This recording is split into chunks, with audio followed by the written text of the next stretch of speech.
So I was going to say Top Gun was your big Oh, yeah. motive, right? Everybody was, in the 90s, every kid wanted to be Maverick or Iceman. I'm blonde, yes. so it was more the Yes. Iceman thing. But That's okay. That's okay. Either way. Awesome. And I was telling some of the veterans early at the VFW that, when I went to the academy in 2004, and 9/11 was still fresh then, like it feels a long time ago now, but it was my sophomore year of high school, the Twin Towers got hit, and just furthered my commitment, like, hey, now I really am going to go in the military. I knew I was anyways, but when I got to Annapolis that fall, we just had our first KIAs. The last time we'd had Annapolis graduates killed in combat was Vietnam. So it was a big deal when we had academy grads now getting killed in combat. It just hadn't happened in 30 years. So they brought us all in, and typically, an academy class, any Air Force, West Point, Navy, they break up the class by class rank, and okay, this many are going to go be pilots, this many will drive submarines, this many will be Marines, et cetera, et cetera. And they said, hey, we're fighting two big ground wars right now, Iraq and Afghanistan. We know all you guys want to go be fighter pilots, but at that point, they were taking guys who were driving ships and they were putting them in desert camis and giving them rifles saying, hey, you're going to the desert. We know you're a ship driver, but you're in the military, so here's your rifle. Good luck. And I realized, I had my pilot's license. I love flying, but flying was really a selfish desire. Like that's what I wanted to do in the military. And it was very clear while I was there that, the military didn't need fighter pilots. They needed foot soldiers. And as I got to know the service and got to know, the Navy, I became really, really impressed by the SEAL community, just the quality of the people. There were a couple of SEALs on the yard that were there. The yard is what we call the campus of the Naval Academy, the yard. So, and they were there, and you could just immediately tell, different caliber person, high performer, just excellent, excellent people. And they give that aura around them that I want to be part of that. I want to be on that team. They walk down the hall, it's like that guy. I'd follow him anywhere. So knew pretty quickly that although aviation was my passion, like I was going to go to war. We were all going to war. There was no question the day we graduated, we were going somewhere where, there was going to be action. So I wanted to go with the best. Awesome. I want to rewind you real quick.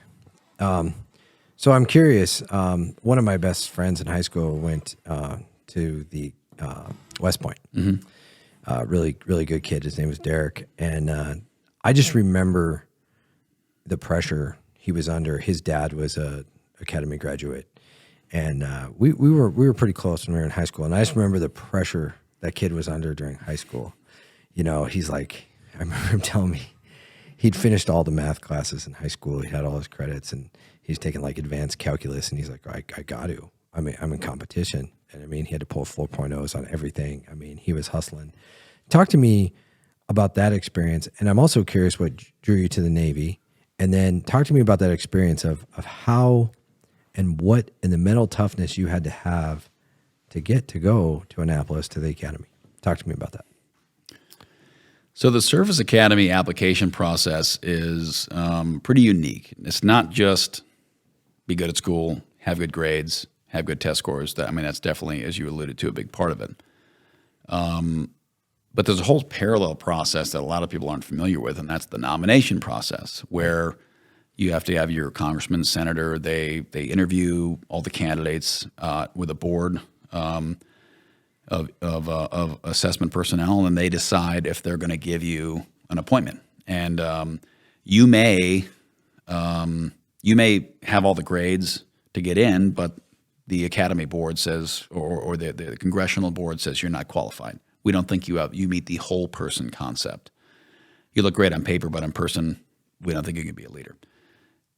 Conversely, you could look not great on paper and be a total stud in person. And a great point of that. So a few years ago, my wife was on our Montana congressional board. I met her at the academy. She was a Marine Corps officer, so she's a grad. And at the time, I was one of the state's recruiting and assessment officers for the Naval Academy. So I was interviewing the kids who were going to go to the academy. And she was on the congressional board deciding who should be nominated to go by the congressional board.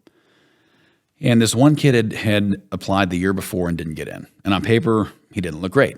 3.0 GPA, didn't play any sports, wasn't super involved in all the ECAs. And the last assessment officer basically gave him like a middle of the road, he's okay. And he reapplied to go again. And when someone reapplies, you're like, okay, this person really wants it. They didn't get in last year. They've gone to a year of college, and now they're applying again. So that means this person really wants it. So I went out, when you meet with all the kids, but I met with them. And I looked at his assessment the year before, and essentially it said, this guy is not really motivated. He's not that great.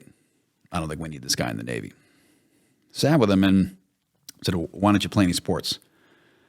Well, I help work our family farm. There was a sweet potato farm out in Manhattan, Churchill area. I'm like, okay. And we have some hay, and we do some alfalfa. We have some grass hay and some alfalfa fields and then sweet potatoes. I'm like, okay. How come your grades aren't that great? Well, I'm the oldest of 6. Like, my dad runs the farm. I run it with him. I basically help my mom with my 5 younger siblings. And, for 3 months a year, I have 8 farm hands I'm in charge of managing. And I drive $1 million combine. And in the fall, I lead hunting groups to keep the family's business going up in the mountains, hunting mountain lions and everything else. So I'm like, this guy, as a 17, 18, 19-year-old kid, he's handling millions of dollars of equipment, overseeing people, helping raise 5 kids, and he's single-handedly leading hunting groups up in the mountains to go hunt mountain lion and elk and everything else. So the level of responsibility he had in his life was not being encapsulated by a score sheet. Right. Because the GPA didn't look great. He wasn't a varsity athlete. So on paper, they said this guy must be a lazy loser. In reality, we had an incredibly strong, mature, capable young leader that was being lost in the system. So I was able to write him a fantastic review. I didn't get him in. He got himself in. But I allowed the process to see who this kid really was. And my wife made sure the board saw it. And now he's a Marine Corps platoon leader, a Naval Academy graduate, and couldn't be prouder.